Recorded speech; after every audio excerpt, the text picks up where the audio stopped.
Contagia os outros com a tua alegria, com a tua energia.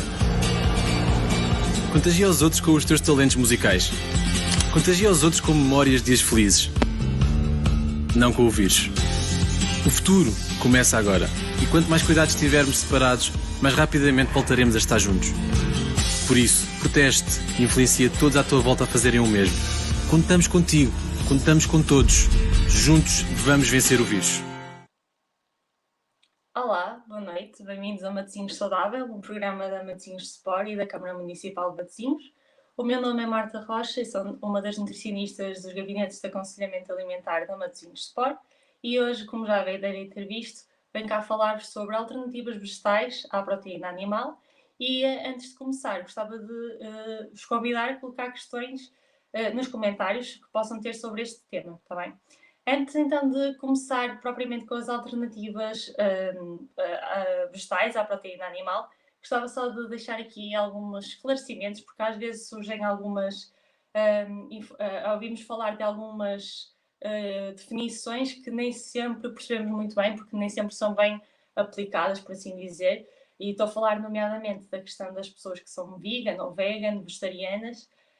E então queria só aqui deixar algumas notas como esclarecimento o que é que isto quer dizer, acho que é importante. Então, começando das versões mais restritivas, temos então as pessoas que são vegan, e o que é que isto quer dizer? São pessoas que não comem nenhum tipo de alimento de origem animal, seja ele a carne, o peixe, os ovos, os laticínios, mas também, por exemplo, o mel. Depois, dentro dos vegetarianos, nós temos os vegetarianos que são restritos, ou seja, também não consomem nenhum alimento de origem animal. E qual é a diferença entre os dois? É que, no caso dos vegan, eles têm, então, uma preocupação também com o estilo de vida por causa da questão do bem-estar animal. E depois temos as pessoas que não consomem carne nem peixe, mas consomem ovos ou laticínios, e então são designados de ovo-lacto-vegetarianos. E dentro também dos vegetarianos, nós temos os que consomem apenas ovos, então são os ovo-vegetarianos, ou então consomem laticínios e são os lacto-vegetarianos, tá bem?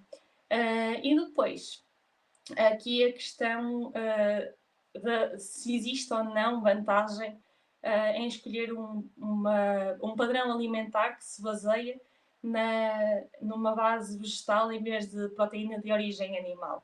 Então, o que os estudos nos indicam é que existem, de facto, algumas vantagens, nomeadamente na prevenção de algumas doenças, como é o caso das doenças cardiovasculares, mas também de alguns tipos de cancro, de hipertensão ou mesmo de diabetes. Mas também temos que ter em atenção que existem alguns riscos. E que riscos são estes? Serão riscos, por exemplo, de excessos ou de déficits nutricionais.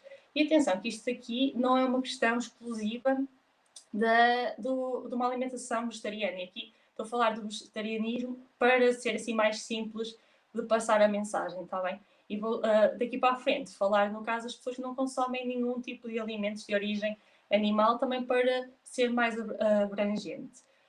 E o que é que acontece? Então, no caso dos déficits nutricionais, podemos ter casos em que alguns nutrientes estão a falhar, mas isto também, como referi há bocadinho, não é exclusivo da alimentação vegetariana. Por exemplo, imaginem alguém que come carne ou peixe, mas que não come peixes gordos, como a sardinha ou a cabala, que são fontes de ômega 3, e que também não consome frutos gordos, terá déficit de ômega 3. Mas, por outro lado, tanto na alimentação vegetariana como na alimentação que inclui carne ou peixe, nós vamos também poder ter excessos nutricionais, porque continua a haver batatas fritas e outros snacks que são fontes de sal, e então acabamos por exagerar um bocadinho. Mas também continua a haver os doces, então podemos também ter excesso de açúcar, seja através de refrigerantes, de bolos. Portanto, aqui é importante ter em conta que as nossas escolhas farão com que a opção de um padrão alimentar vegetariano seja interessante do ponto de vista da saúde ou não, porque para além da questão do bem-estar animal, para além da questão ambiental, muitas pessoas escolhem este padrão alimentar como um padrão alimentar para ter um estilo de vida mais saudável, por isso temos que ter isto em conta, ok? Então, passando para as alternativas alimentares propriamente ditas. É uma questão que muitas vezes se coloca, é a questão do que é que nós vamos comer, essencialmente nas refeições principais, se optarmos por retirar as alternativas animais. Então, quando nós estamos a falar da carne ou do peixe, as alternativas que nós vamos ter serão as leguminosas. O que é que são as leguminosas? O feijão, as favas, o grande bico, as lentilhas, mas também a soja. E aqui não estamos a falar da soja que nós às vezes vemos no supermercado, a soja texturizada, porque essa será uma opção processada. Estamos aqui a falar do feijão da soja. E estas são uma fonte de proteína bastante interessante porque são uma fonte natural. Depois temos também como alternativas à carne ou ao peixe o tofu, que é derivado da vida de soja e tem assim uma cor mais suave, mais branca e um sabor mais suave. Mas temos também o seitan, que deriva da proteína do trigo, que nós conhecemos bem, porque é o glúten, e então confere uma cor mais acastanhada e será mais semelhante à carne. Portanto, temos estas alternativas. E como é que nós vamos construir o prato? Igual àquilo que nós construímos se tivermos na nossa alimentação carne ou peixe. Dividimos o prato em 4 e metade do prato, ou seja, duas dessas partes, serão de hortícolas. E depois, um quarto será as fontes de hidratos de carbono, o arroz, a massa ou a batata, e o outro quarto, que seria ocupado pela carne ou pelo peixe ou pelos ovos, será então substituído por uma destas fontes de proteína que falei. Depois, outros alimentos que nós muitas vezes teremos que alterar se fizermos esta escolha alimentar. O ovo, em termos de prato principal, as alternativas serão exatamente as mesmas à que eu acabei de falar para a carne ou para o peixe. Agora, o ovo nós normalmente utilizamos noutras situações, por exemplo, na confecção de bolos. E aqui, quais são as alternativas que nós vamos ter? Podemos usar, por exemplo, sementes de linhaça moída, mas também podemos utilizar a banana. Claro que aqui não estamos a utilizar a banana como uma fonte de proteína, como no caso anterior, mas estaremos a utilizar a banana como uma alternativa, tendo em conta a sua consistência na produção do bolo propriamente dito, ok? Depois, mais alternativas, ou melhor, mais substituições que teremos que fazer. Os laticínios, o leite, e aqui nós já temos algumas bebidas de origem vegetal, sejam elas de amêndoa, de soja, e o que é que aqui eu queria realçar? A questão dos rótulos. Será importante nós vermos os rótulos bem, porque pode haver alternativas que não são interessantes pela questão da quantidade de açúcar que vão ter. Então, como é que nós vamos fazer isto? Vamos ver a lista de ingredientes. Se for uma bebida que o açúcar aparece nos primeiros lugares, não será então interessante, porque a lista está por ordem decrescente. Os que estão em primeiro lugar serão os ingredientes que estarão em maior quantidade. E por este motivo serão uma opção menos interessante. Depois, a vida vegetal é utilizada como alternativa ao leite, por exemplo, no caso de crianças ou adolescentes, como fonte de cálcio. E o cálcio é essencial na nossa alimentação, só que não está presente naturalmente nas bebidas vegetais e tem que ser fortificado. Por isso, quando nós vamos comprar a bebida vegetal, temos que ter em atenção este aspecto para escolhermos uma bebida interessante como fonte de cálcio, está bem? De forma semelhante, também teremos que ter este cuidado no caso dos iogurtes. Tal como acontece com o iogurte convencional, temos que tentar escolher um iogurte que tenha uma baixa adição de açúcar e também de adoçantes para se tornar um aspecto importante, ou melhor, uma escolha interessante. E aqui não quero com isto dizer que vão passar muito tempo no supermercado para escolher um bom iogurte. Podem simplesmente comprar, por exemplo, duas marcas diferentes, tanto iogurte ou como bebida vegetal, e trazem para casa e depois comparam a opção que será mais interessante. E da próxima vez que forem ao supermercado, trazem essa marca e trazem uma outra marca para continuar a experimentar. Também porque é importante, para além do aspecto nutricional, também ser alimentos que gostam. Por isso também conseguem aqui escolher marcas diferentes e perceber, mesmo, por exemplo, na vida vegetal, entre uma bebida de soja, entre uma bebida de amêndoa, qual é a que preferem. Então, continuando entre as alternativas vegetais, a questão do queijo, também já existe vários queijos vegetais, e aqui estamos a falar de opções como, por exemplo, um queijo vegetal produzido a partir da amêndoa ou do caju. Temos é que também estar atento à quantidade de proteína, de hidratos de carbono, que pode ser um bocadinho diferente do convencional, de acordo com a base que está a ser utilizada para a produção desse queijo vegetal. E depois, então, como fontes também de proteínas, mas também alternativas vegetais, temos, por exemplo, a questão do mel, que eu falei há bocadinho, por exemplo, para os veganos, eles não consomem mel. Então, neste caso, podemos escolher o agave, que é uma alternativa vegetal e que assim já se enquadra nas escolhas alimentares de quem tem este padrão alimentar. E agora, a questão, tem aqui uma questão da Marta Lima, diz: boa noite, a alimentação vegetariana é melhor para a perda de peso? Bem, Marta, esta é uma questão importante. Porquê? Porque às vezes há pessoas que assumem uma alimentação vegetariana para a perda de peso. Como nós falamos há 2 semanas, como é que nós conseguimos perder peso? Tem que haver um balanço entre aquilo que nós estamos a ingerir e aquilo que nós estamos a gastar. Então, independentemente do nosso padrão alimentar, o que nós temos que fazer é este balanço, temos que fazer com que este balanço seja negativo. Portanto, a partir do momento em que nós consumimos menos calorias do que aquelas que nós estamos a gastar, nós conseguiremos perder peso. Seja à base de uma alimentação vegetariana, seja à base de uma alimentação que inclui carne ou peixe, por exemplo, a questão da dieta mediterrânica, que é também um padrão alimentar extremamente interessante e que modera o consumo de carne e peixe, ou outro padrão alimentar. O balanço calórico é que terá que ser importante. É verdade que o padrão vegetariano, como tem por base os alimentos de origem vegetal, o valor calórico tende a ser mais reduzido, mas nós não nos podemos esquecer que continua a estar dentro também de uma dieta vegetariana a opção de alimentos com alta densidade calórica. O que são alimentos com alta densidade calórica? São alimentos que têm muitas calorias. E então nós podemos continuar a ter, por exemplo, batatas fritas, que são alimentos que acabam por ser um bocadinho viciantes e que nós acabamos por comer uma grande quantidade. E como são fontes de gordura, vamos aumentar a ingestão calórica nesse dia ou nessa refeição, por assim dizer. Mas vamos continuar também a ter bolos.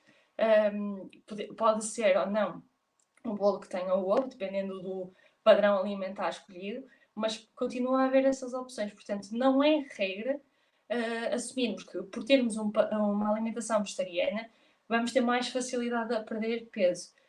Porque vai depender também depois destas questões, mesmo a questão da quantidade de arroz, massa ou do total que vamos estar a ingerir na refeição principal ou mesmo nos lanches, porque depois também temos as questões das marmeladas, temos também uma questão que é muito importante, que são as manteigas, como a manteiga de amendoim, tá bem? Que é de origem vegetal, mas como tem por base o amendoim, que é um fruto gordo, vai ter uma alta densidade calórica e por aí também nos pode prejudicar a perda de peso. Está bem, Marta? Espero que tenha ajudado. Então, e a Sara diz: boa noite. Que cuidados devemos ter com a vitamina B12 retirando a proteína animal? Bem, isto aqui é um aspecto também muito importante e vem no seguimento que ia falar a seguir, que tem a ver com as preocupações que nós temos que ter em termos de vitaminas e de minerais. E aqui a vitamina B12 é uma questão mesmo muito importante, porque não existe naturalmente nos alimentos de origem vegetal, desculpem. Então, o que é que acontece? Quem tem uma dieta vegetariana tem que ter atenção à vitamina B12 e escolher alimentos que sejam fortificados ou então fazer suplementação de vitamina B12. E para que serve a vitamina B12? Para o bom funcionamento do sistema nervoso, mas também para o bom funcionamento dos nossos glóbulos vermelhos, porque quem tem déficit de vitamina B12 tem risco de anemia, por exemplo. E então, se vamos ter uma alimentação vegetariana, sabemos que a partir da nossa alimentação não vamos ter vitamina B12, a não ser que se escolha alimentos fortificados. Mas mesmo nestas situações, corremos o risco de ter déficit desta vitamina, porque teremos que escolher estes alimentos todos os dias e mesmo assim podemos não atingir a quantidade ideal da vitamina. E aí, se calhar, a suplementação acaba por ser a forma mais segura. E deixo também aqui um alerta, por assim dizer, é que mesmo quem consome ovos ou leite, ou laticínios, que são fontes também de vitamina B12, podem ter necessidade de escolher ou alimentos fortificados ou alimentos ou fazer suplementação, porque também têm que ter estes alimentos presentes na alimentação todos os dias e nem sempre acontece. E em quantidades consideravelmente altas, mais ou menos 5 porções, para fazer o valor de vitamina B12 necessária. E aqui um conselho também, que é, tal como acontece quando nós começamos um plano alimentar para perda de peso, é importante nós falarmos com o nosso médico, que normalmente nos acompanha, normalmente o médico de família, para fazermos análises. Para quê? Para vermos se temos algum déficit nutricional, por exemplo, a questão da vitamina B12 ou mesmo a questão da vitamina D, e que seja necessário ajustar. Mas mesmo estando tudo bem, para depois termos um ponto de comparação para o futuro, ou seja, passado um ano, quando voltarmos a fazer análise, vemos como é que estão os valores e percebemos se a nossa alimentação está a corresponder às nossas necessidades. Se não tiver, aí sabemos que temos que fazer, por exemplo, suplementação ou reforçar alimentos que sejam fontes de determinados alimentos. E aqui pegando novamente nas vitaminas e deixando aqui a deixa da Sara, também a vitamina D é uma vitamina que devemos ter alguma atenção e, mais uma vez, não é exclusivo de quem retira a carne ou o peixe, porque a vitamina D, a principal fonte, é a síntese após a exposição solar. O que é que acontece? Nos meses de inverno e também no outono, a nossa exposição solar é mais reduzida. Então, o que é que acontece? Não atingimos as nossas necessidades de vitamina D. E normalmente temos que recorrer à suplementação nesses meses e mesmo às vezes no verão precisamos de suplementação, porque estamos mais tempo ao sol, mas usamos, por exemplo, protetor solar. Então, a produção de vitamina D não é suficiente e há grande porcentagem da população que tem déficit de vitamina D. Para que a vitamina D funciona? Serve para o bom funcionamento ósseo, na utilização do cálcio. E aqui o cálcio, aproveitando também para falar um bocadinho sobre ele, por causa da questão da substituição dos laticínios por bebidas vegetais, como falei há bocadinho, e elas são uma fonte de cálcio porque são fortificadas e o cálcio, para além da questão, como falei também, da função óssea ou também da dentição, também é importante para a contração muscular, para o funcionamento cardíaco, e então temos que ter entre 1000 a 1200 miligramas de cálcio, que conseguimos obter através das bebidas vegetais, dos iogurtes, mas também há hortícolas como a couve galega, que são um bom fornecedor de cálcio, está bem? Portanto, podemos também incluir podemos e devemos incluir na nossa alimentação. Aqui mais uma pergunta da Alexandra Costa Martins. Olá, Marta, parabéns pelo tema. Obrigada, Alexandra. Não como carne há 6 anos e sinto-me muito saudável. Consultei uma nutricionista que me disse que deveria comer 2 ovos por dia. Achei excessivo na altura. Qual a opinião da Marta? Obrigada. Bem, a questão dos ovos, aqui acredito que possa ter 2 motivos. Ou a questão da vitamina D, a questão da vitamina B12, como falei há bocadinho, porque os ovos são uma fonte de vitamina B12 e aqui poderia ser para evitar a questão da suplementação, ou então também, se calhar para compensar em termos de proteína, se calhar no lanche intermédio, não sei bem. Aqui, se for o caso da proteína, não será necessário estar a consumir 2 ovos todos os dias, porque existem outras alternativas. Por exemplo, nas refeições principais, em alternativa à carne, ao peixe ou aos ovos, temos a questão que eu falei há bocadinho das leguminosas. Mas nos lanches também podemos utilizar as leguminosas, por exemplo, o grão, como fonte de proteína. O que é que podemos fazer? Torrar e depois comer como snack, ou então fazer uma pasta de grão e colocar no pão. Se for com vitamina B12, bem, a questão é aquela que eu falei há bocadinho. Ajuda para termos todos os dias vitamina B12, não sei se será suficiente para atingir as necessidades. E nesse caso, aí seria importante realizar uma análise para verificar se os valores estarão bem e escolher outros alimentos fortificados ou então passar mesmo para a suplementação. A questão às vezes que se coloca com o ovo é o receio do aumento do colesterol, mas neste momento nós sabemos que o colesterol no ovo não tem tanto impacto em termos de colesterol sanguíneo, também como se pensava há uns anos atrás, em que até se falava que só devíamos comer 1 ou 2 ovos por semana. Penso que esclareci a questão, espero ter ajudado, Alexandra. O José Pereira pergunta: gostava de saber que sugestões pode dar para as pessoas idosas conseguirem melhorar os seus níveis de colesterol bom, ou seja, o chamado HDL. Obrigada e grato pela iniciativa. Bem, José, então, para melhorar o colesterol, o chamado bom colesterol, e para este estar mais aumentado e o chamado mau colesterol, o LDL, estar mais baixo, isto é importante para o bom funcionamento do sistema cardiovascular, o que nós devemos ter é privilegiar boas gorduras, ou seja, evitar alimentos de pastelaria. Não quer dizer que nunca os possamos comer, porque numa alimentação saudável tudo faz parte. Agora temos é que arranjar aqui uma moderação. Porquê é que eu estou a falar dos alimentos de pastelaria? Os bolos, as próprias bolachas, porque elas usam as gorduras chamadas as gorduras trans, que acabam por prejudicar aqui a gestão do colesterol. Portanto, evitar estes alimentos numa alimentação diária. Depois, privilegiar as boas gorduras. Quais são estas boas gorduras? É a questão do azeite. O azeite deve ser utilizado como a principal fonte de gordura na nossa alimentação. E mais uma vez, aqui falo da questão da dieta mediterrânica. Infelizmente, no nosso país e não só, os países da bacia do Mediterrâneo têm vindo a abandonar a alimentação mediterrânica. E isso também tem impactos em termos de saúde, porque era uma alimentação que tinha vários fatores protetores. Então, o azeite é uma alternativa, mas também temos a questão dos frutos gordos ou frutos oleaginosos, como as nozes, as amêndoas, as avelãs, que também têm uma gordura interessante e que pode ser protetora também e fazer com que estes valores estejam dentro dos valores mais recomendados, por assim dizer, para um bom estado de saúde. E a atividade física também é bastante importante no aumento dos níveis de HDL. Tá bem? A Filipa Pinhel pergunta: olá Marta, os hambúrgueres vegetarianos que compramos no supermercado são boas opções? Aqui a questão é, podem ser opções pontuais, mas não devem ser a base.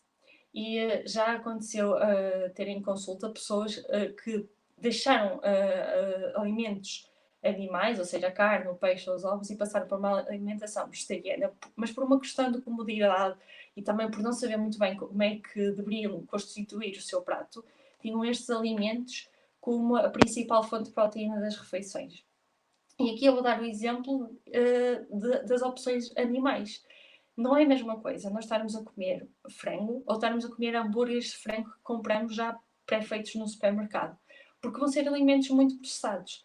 E isto é também verdade quando nós temos uma alimentação vegetariana. Não é a mesma coisa nós estarmos a comer, por exemplo, a soja ou estarmos a comer hambúrgueres de soja, porque vão ser alimentos muito processados, vão ter mais aditivos, vão ter mais gordura e do ponto de vista de saúde não serão tão, e do ponto de vista alimentar não serão tão interessantes.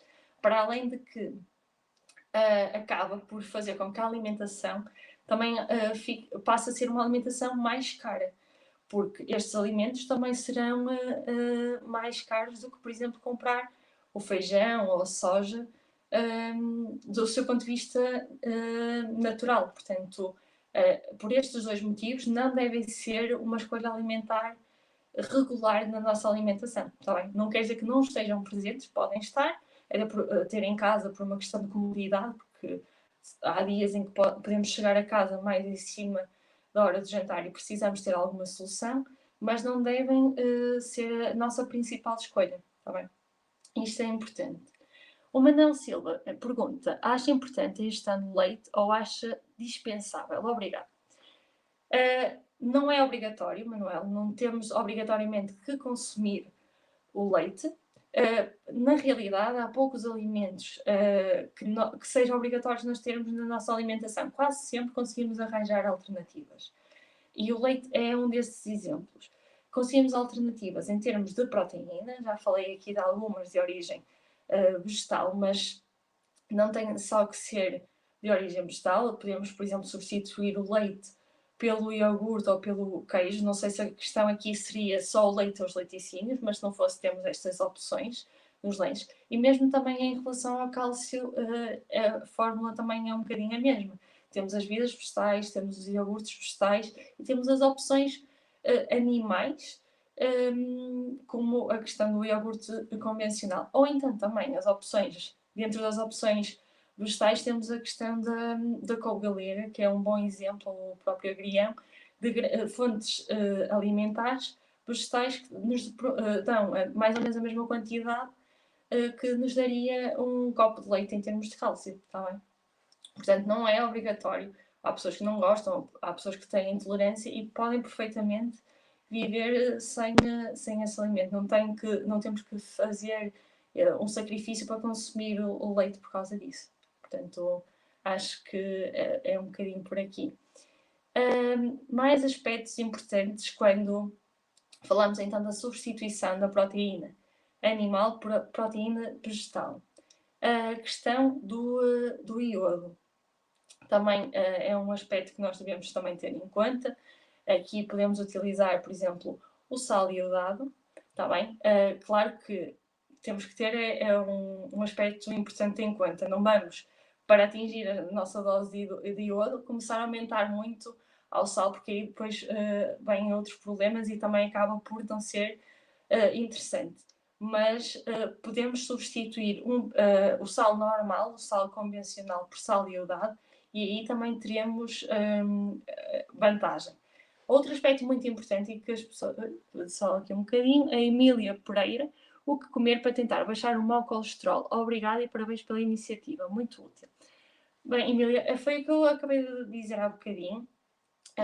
Da mesma forma que utilizamos o tipo de gordura que vamos escolher para aumentar, por assim dizer, o chamado bom colesterol e diminuir o chamado mau colesterol, o colesterol LDL. Então, tem a ver com as gorduras saturadas, que estão nas carnes, ou nas gorduras das carnes, essencialmente das carnes vermelhas, mas atenção também que não consumir carne vermelha, mas estarmos a comer, por exemplo, o frango e comer a pele do frango também não vai ser benéfico.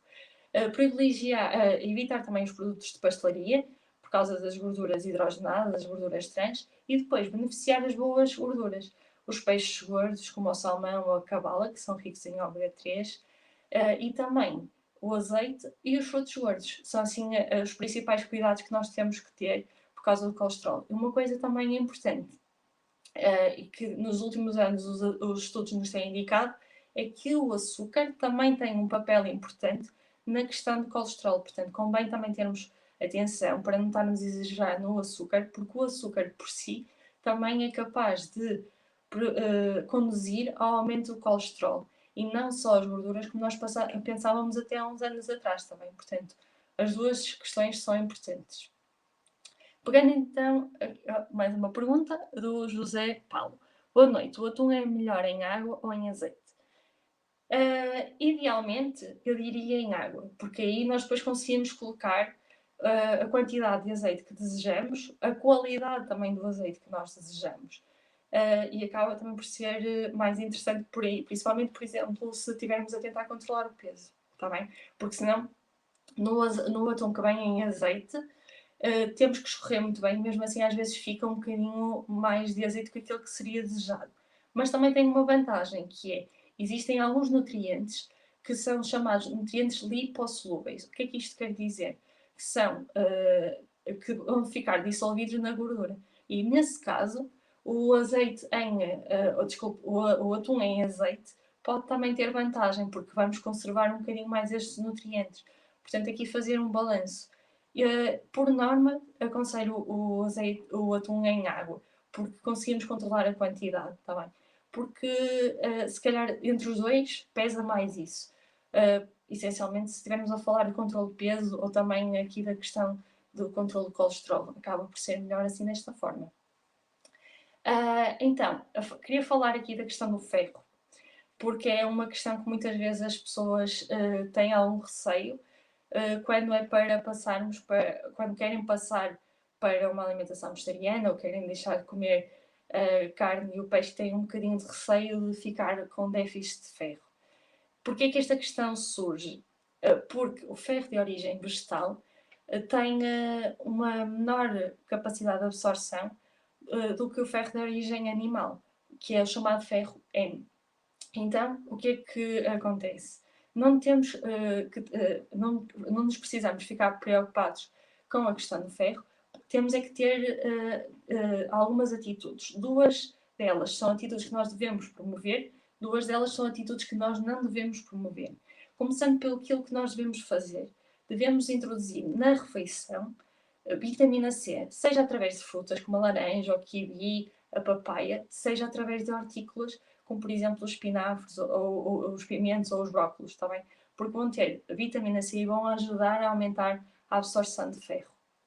Por outro lado, podemos também demolhar ou germinar quer as leguminosas, quer os cereais integrais, como por exemplo o arroz integral, que assim vai diminuir alguns compostos, chamados compostos antinutricionais, que afetam a absorção de ferro. Passando então para aquilo que nós não devemos fazer, não devemos consumir alimentos que sejam fontes de cálcio nas refeições que tenham ferro, porque o cálcio e o ferro vão competir na absorção. Então, vamos diminuir a nossa absorção de ferro. E também devemos evitar alimentos como bebidas como café, chá ou cacau, porque também vão interferir na absorção de ferro. Portanto, devemos evitar estes alimentos. E aqui é importante, quer numa alimentação vegetariana, quer numa alimentação que não seja vegetariana. Claro que como o ferro de origem vegetal tem uma absorção diminuída, devemos dar maior atenção nesta situação, está bem? Mas não precisamos ficar preocupados até pela questão das anemias que possam surgir por déficit de ferro, está bem? Não precisamos. Claro que convém irmos sempre controlando, mas é uma questão que conseguimos controlar facilmente. Depois, aqui outra questão que também vamos ouvindo com alguma frequência, que também já fui falando aqui um bocadinho, é a questão das proteínas. Então, assim, um bocadinho a jeito de resumo, porque já vimos que nas refeições principais nós temos várias fontes de proteínas, mas também nos lanches conseguimos aqui arranjar várias opções. Como já referi, temos a questão do grão, que podemos torrar e vamos comendo ao longo do tempo, ao longo do dia, por exemplo, vamos misturando com uma peça de fruta, podemos até temperar e acaba por dar opções assim interessantes e que conseguimos diversificar, mas também podemos fazer então as tais pastas e colocar no pão, e aí também acabamos por variar um bocadinho. A questão dos lanches será sempre um bocadinho mais fácil de conjugar. Então aqui a Laura pergunta: olá Marta, não como carne há 5 anos e deixei de consumir soja e tofu por dizerem que são alimentos muito processados. Uma alimentação à base de leguminosas é suficiente para me manter saudável ou devia tomar algum suplemento? Bem, vamos começar então pela questão das leguminosas, que penso que é um bocadinho mais simples de esclarecer. As leguminosas são suficientes. Como disse, nós temos várias opções, principalmente se demolharmos ou se germinarmos as leguminosas, conseguimos potenciar os seus nutrientes. Elas vão ser boas fontes de proteína, vão ser boas fontes de ferro, como também já referi, mas de muitos outros nutrientes, por exemplo, a questão das fibras. E se demolharmos e também se germinarmos, se sentirmos essa necessidade, até mesmo em termos de funcionamento intestinal, que às vezes é uma queixa que as pessoas têm numa fase inicial, por exemplo, a barriga mais inchada, a probabilidade disto acontecer será mais reduzida, está bem? Portanto, por aqui já conseguimos perceber que será uma vantagem.